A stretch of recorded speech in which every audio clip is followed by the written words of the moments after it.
আরেক বর্ণনা এসেছে ইয়াতাকিফু কুল্লা রমাদান 10 আইয়াম, প্রতি রমাদানে তিনি 10 দিন ইতিকাফ করেছেন। কিন্তু যেই বছর তিনি ইন্তেকাল করবেন সে বছর তিনি 20 দিন ইতিকাফ করেছেন। প্রতি রমাদানে 10 দিন, আর যে বছর ইন্তেকাল করবেন সে বছর কয় দিন? 20 দিন তিনি ইতিকাফ করেছেন মসজিদে নববীতে। 3 নাম্বার হচ্ছে রাসূল সাল্লাল্লাহু আলাইহি ওয়াসাল্লাম এবং জিবরাইল আলাইহিস সালাম যৌথভাবে কোরআন রিভিশন করতেন। খুব ইন্টারেস্টিং। সারা বছর যেটা নাজিল হতো রমাদানে জিবরাইল আলাইহিস সালাম রাসূল সাল্লাল্লাহু আলাইহি ওয়াসাল্লামকে শোনাতেন, রাসূল সাল্লাল্লাহু আলাইহি ওয়াসাল্লাম জিবরাইল আলাইহিস সালামকে শোনাতেন। 4 নাম্বার কিয়ামুল লাইল করা, রাসূল সাল্লাল্লাহু আলাইহি ওয়াসাল্লাম কিয়ামুল লাইল করতেন।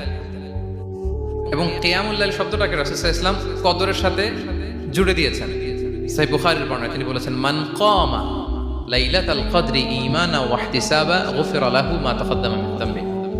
কদরের রাতে যে কিয়ামুল লাইল করে বিশ্বাস নিয়ে এবং নাজাতের প্রত্যাশা নিয়ে তার পূর্বের সমস্ত গুনাহ আল্লাহ তাআলা ক্ষমা করে দিবেন। তাহলে